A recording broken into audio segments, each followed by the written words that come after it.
How do you and I deal with suffering, and how do we deal with challenges and obstacles and heartache and pain and misery and perhaps bad news? That in itself, I think it's a part of life that is almost inevitable. Um, Someone once said that the only constant in life is change, and I love what a great writer once said. Um, he said, I think it was Eric Hoffer, he said that in times of change, the learners will inherit the earth, while the learned will be beautifully equipped to deal with a world that no longer exists. And he was trying to explain that the idea and the importance of growth and personal development and continuous learning and improving yourself and developing yourself. And so I'm going to try and connect the importance of growth and learning with the inevitable part of suffering that we will, in some cases, too often experience in life.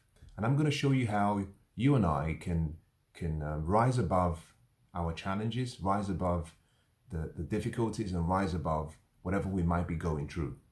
Um, in what I consider to perhaps be my favorite book, it talks about that there will always be seed time and there will always be harvest time.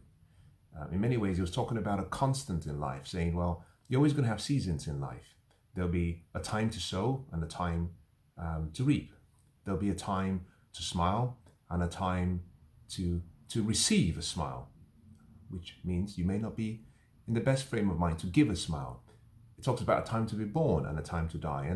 And one of the best things you and I can do is, first of all, see life as it is. Recognize life for what it really is.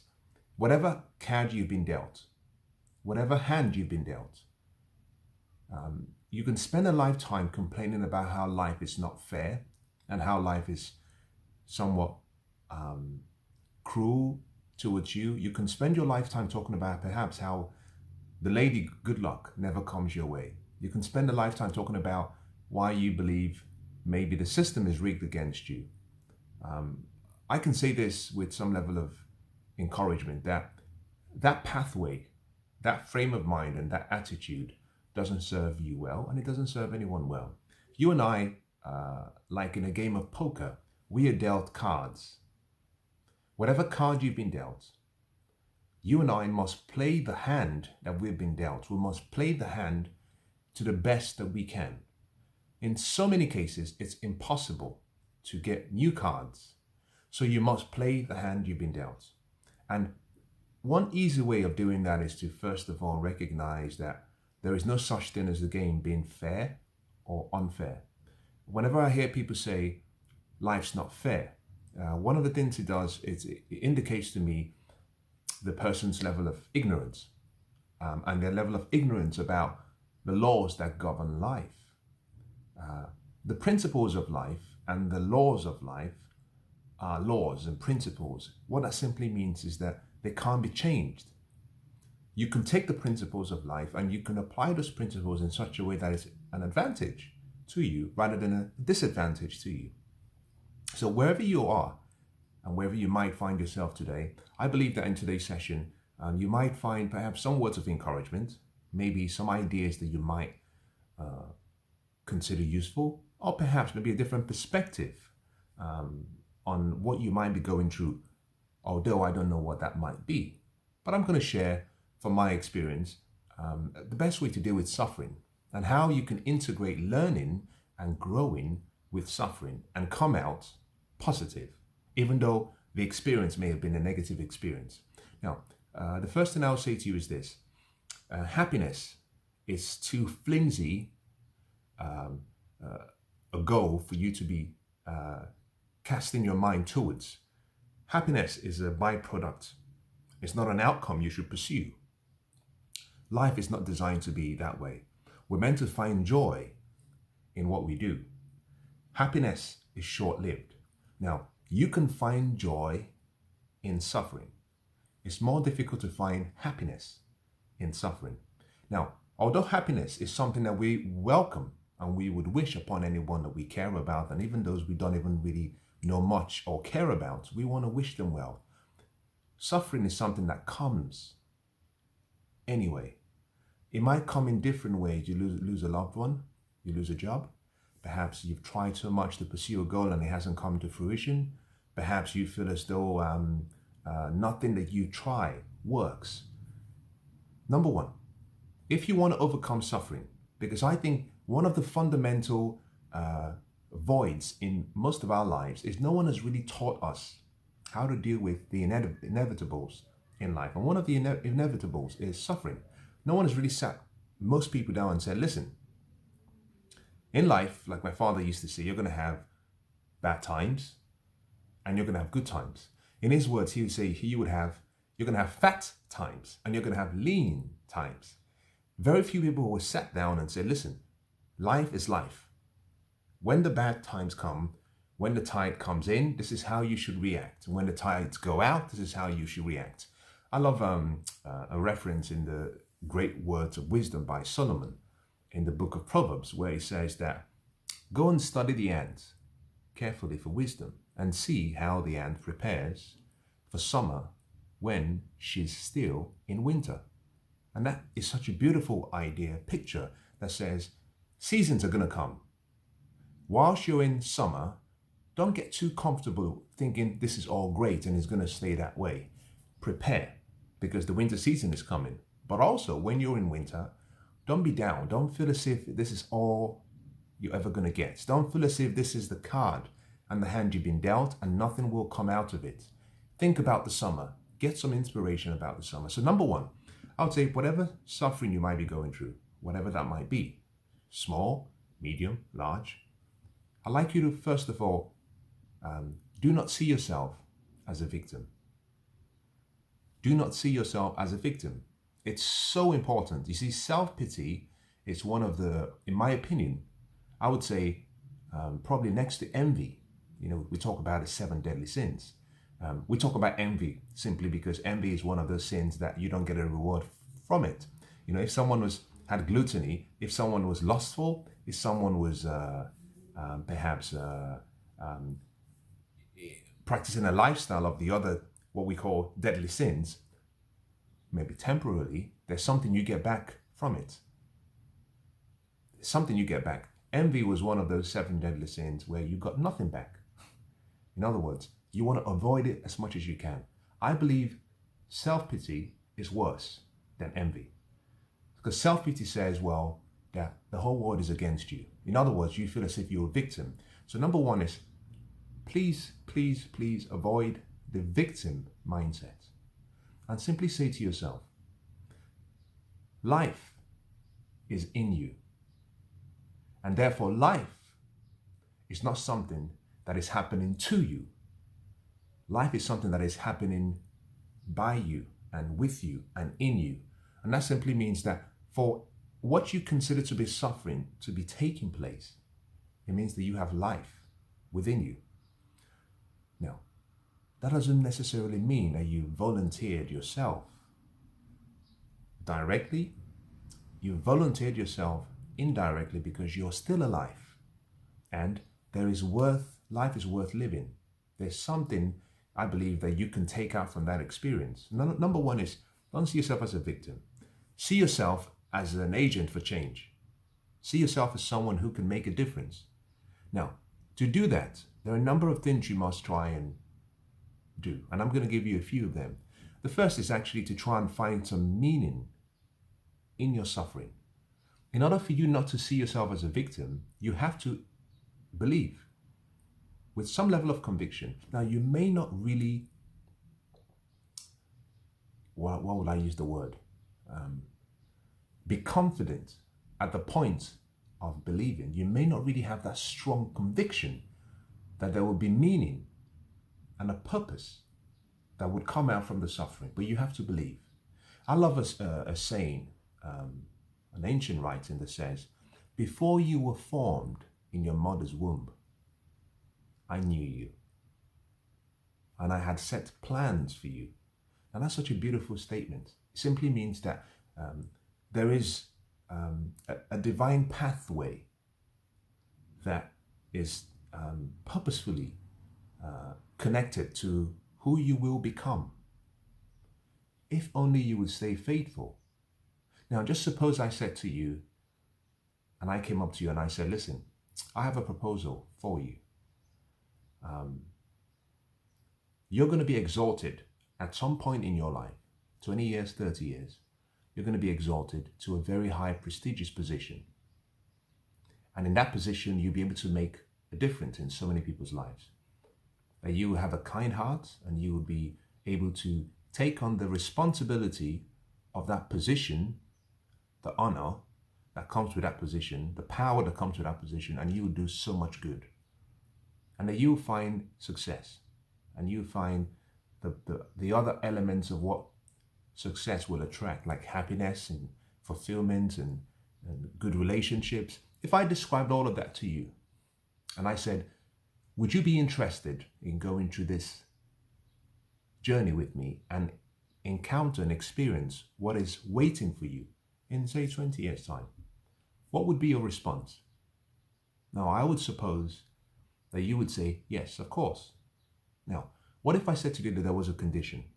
And part of that condition was that sometime before that breakthrough comes, that you're going to go through quite a rocky period, rough phase, and it would seem as if everything has gone wrong. It would seem as if the universe is not trying in its infinite mercies to be with you. It would seem as if everyone has deserted you. It would seem as if life isn't fair.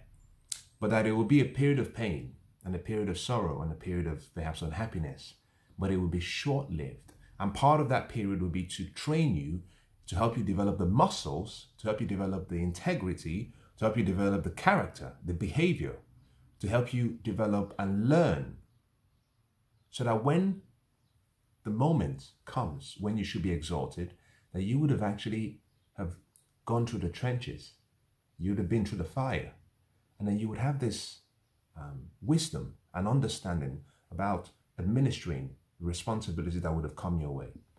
The question would be, would you still accept? Now, I would imagine that the answer would be yes. If you consider that the outcome, the end, was much more beautiful and the experience was going to be much more glorious compared to the short period of suffering that you would have had to go through, or the short period of inconvenience that you would have had to go through, I would imagine that you would say yes. Now, in the same way, I'd like you to start by seeing yourself as someone who is not a victim, but someone who is going through a journey. And that journey has a meaning and there's a purpose in that journey. And all you have to do is stay focused. Stay focused and stay true. But to do that, in addition to seeing the meaning and the purpose from that dream, that you would have to come up with an idea. You would have to come up with a dream. You would have to come up with a picture of the future yourself. No one is going to give you that future. You have to design it. You have to come up with something that will give you hope, that will give you a future and an expected end. In other words, whilst you're going through the suffering, at that point, you have to start designing the future. You have to paint a picture of some experience sometime in the distant future that will be grand, that will be beautiful, that will be interesting, that will be memorable. And then you have to believe that that future will come. And then you have to believe that that future is connected to your present and the suffering you're going through. Would you be able to do that? Now, if you can, then what you've done is, in addition to finding meaning in your suffering, what you've decided to do is to design a future, to look beyond the present, to look into the future for inspiration and for hope, to look into the future for possibilities. You see, think about this. Potentiality, in many ways, is infinite. And potentiality exists in every one of us. Reality is when we convert what could be to what is. Reality also is sometimes when we do not convert what could be to what is. Suffering could be your reality in this present moment. But guess what? All things pass away. All things pass away. Which means that the future is yet to come, and therefore the future is the potential. So whilst you're going through the pain, and whilst you might be aware that maybe the suffering will still be for maybe an extended period, what you know for certain, as night follows day, as the seasons follow one another, you know for a certain fact that if the laws of the universe cannot be violated and cannot change, if the universal laws are promises that must come to fruition, then you know that what you're going through will come to an end. And you can say with some level of assurity that this too shall pass. On that basis, you can look towards the future and say, that is the potential. In order for me to change my reality, I have to reach into the future for the potential. If I can hold on to that potential in my mind with hope and faith, then I can, as night follows the day, that potential will draw me from my present into the future. And that future will become my reality. But the quality of that reality will depend on the quality of the picture that I've painted. In other words, it will depend on the quality of the potential that I'm expecting. You see, by our thoughts, we create. By our thoughts, we create. By our feelings, what we've created starts to come towards us. Through expectation and action, we receive it. So it's not just a case of just creating a picture of what you want. Now you must feel. And what is feeling? Feeling is faith activated. Feeling, for you to have a feeling of the thought realized, it means that you must have faith. What is faith? Faith is simply what I consider to be assurance of things that you hope for. But even much more than that, faith is loyalty to the unseen potential. Simply meaning, for you to have faith, you're simply accepting. You've come to agreement that that potential, that future that you're dreaming about, is already real. Now, in many ways, you might be thinking, how can I do this when I'm in pain? My question to you is, when else would you want to do it except when you're in pain? That's the best time to do it. Whatever you're going through, the best time to create a future is when your present is so uncomfortable to you. You've got to look somewhere else. I once heard something that I thought was profound. If you haven't read the book, Man's Search for Meaning by Viktor Frankl, I think it's a great book. It's a must read, especially if you're going through a period of suffering. Viktor Frankl was one of the survivors in the concentration camps in Germany. He survived about 4 different concentration camps, and he was a doctor, but more importantly, he was a neurologist, but he was also a psychoanalyst. And so after he overcome this monstrous experience, he told of his experience in a beautiful way that has been such a huge encouragement to a lot of people who are going through suffering. Now, he said something in the book that I found very profound. He said that there was a time when, whilst they were in camp, and they weren't feeding them, they had lost all of their weight, they looked like skeletons, they had beat them down so badly, and he looked at someone else who was sleeping, and he said the man next to him was sleeping, and the man was having a nightmare. He could see the movement and the reactions from the man's body, physical reactions, and he knew the man was having a very, very difficult nightmare, maybe a painful nightmare. And he said he reached out to wake the man up. He stretched his hand to wake the man up. And as he was about to touch the man, he realized that the pain the man was going through in the dream couldn't have been anything close to the pain that they were going through in reality. So he decided to let the man be. Why wake him up from little pain to remind him and bring him back to the world where there's so much misery and pain? And I thought that was profound.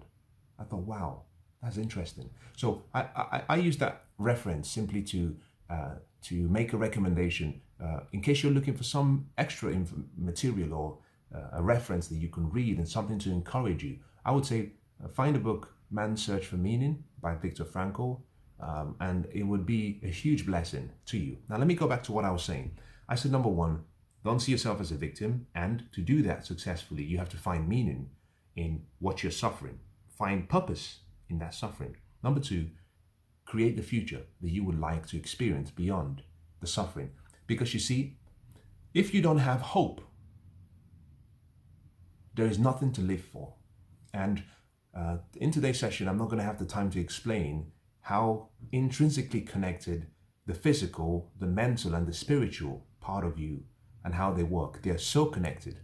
If you don't have hope, you give up.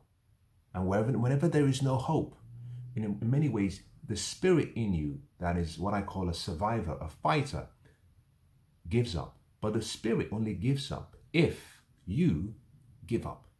So the key thing is to remember this. You need to design a future. Now, number three, in order to see yourself as not a victim, you have to see your suffering as a stepping stone for others and for yourself. Now, that's really hard. In other words, see yourself as someone who goes before. Now, there's a saying, do not go where there is a trail. Go where there is no trail and leave a path. Something in that sequence, something like that. And see yourself as someone who is going through an experience, and that in many ways, other giants that will come after you will be able to stand on your shoulders. There's a reference as saying that, if I've achieved any success in my life, it's because I stood on the shoulders of other giants. So see yourself as someone who is a pioneer, someone who is an example, someone who others can look to for encouragement, who others can look to your experience and say, because you had to go through what you went through, I didn't have to go through what I had to go through. And this simply means that as part of your suffering, one of the best things you can do is document what's going on. But undocument it as a victim. Document it as a way and a means of inspiration and encouragement to someone else. Share your tale and share your story. Not as a victim, but as a survivor. Share your tale as you're going through that experience, because you see, we learn in two ways. We can learn from our mistakes, or we can learn from our mentors. Learning from your mistakes means you learn from experience. It's the slowest way of learning. Why? Because you have to try and correct and try and correct. And unfortunately, we don't have the luxury of time. Time is limited. By learning from your experience, you have to go through the pain. On the other hand, someone else can learn from your experience. And that means that they can compress time. They can take what would have taken 10 years, they can compress that to 1 year because they've learned maybe what to do. Now, you've got to remember this, that although life deals a card to you, in many cases, the actual present position that you find yourself in is not simply based on the card that life has dealt to you alone. It's also based on your decisions and your choices, or the decisions and the choices that were made on your behalf. That simply means that maybe someone else can learn from your mistakes and your experiences. And that way they can find encouragement and support, and they can find a shortcut towards success. Now, someone was once asked the question, is there a shortcut, or are there shortcuts to success? And the answer is absolutely yes. Because to even suggest that there isn't simply means that you're negating the importance of wisdom. The whole purpose of wisdom is to lead you away from bad opportunities and lead you down the path of good opportunities. Wisdom enables you to see opportunities and recognize it, recognize danger, see danger and say, do you know what? I'm going to walk away from danger. I'm going to move towards opportunities. And if you do that, that's a shortcut. You don't have to go through the pain. So consider your suffering as a stepping stone for someone else coming maybe behind you. And I would say this, document, record, share, find a way of using your experience to encourage other people. Let it be a lifeline, let it be a foundation stone, like a pillar of support that other people can rest on and people can lean on sometime in the future. So I would say find a way to document your experience and use it as a stepping stone for other people. So I've given you 3 things in how not to see yourself as a victim. Number 1, I said, find a meaning, find a purpose in your suffering. Number 2, I said, create a future that you want to experience. In other words, design the future so that you have hope and inspiration, so you have something to look forward to, so you find motivation, more importantly, so that you don't give up, so that you do not give up. Number 3, I said, see your suffering as a pathway for someone else to follow because you've left a trail.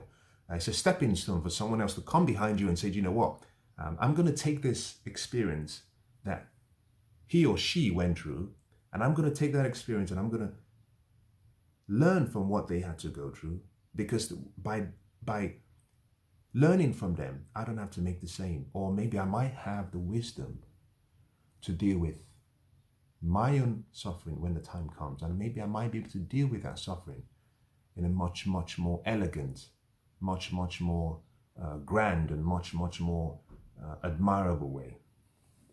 Number 4, there's a principle called revision. Revision simply means that whatever you go through, you have an opportunity to right the wrong. Not in reality, but in imagination. The mind and the brain cannot tell the difference between what's real and what's imagined. I'll say that in a different way. Your mind has 2 functions, 2 parts to your mind: conscious, subconscious. The conscious mind can choose, can select, can decide, can analyze. So as you're listening to me, as you walk down the street, as people interact with you, you're using your conscious mind. You can choose, you can hear, you can listen, you can feel. The subconscious mind cannot make that selection process. It simply takes whatever the conscious mind gives it, and it accepts that to be true. The brain, similarly, has what we call 2 parts. Well, functionally, it has the left and right brain, but generally, what we've been taught by neuroscience is that the brain cannot tell the difference between what's real and what's imagined.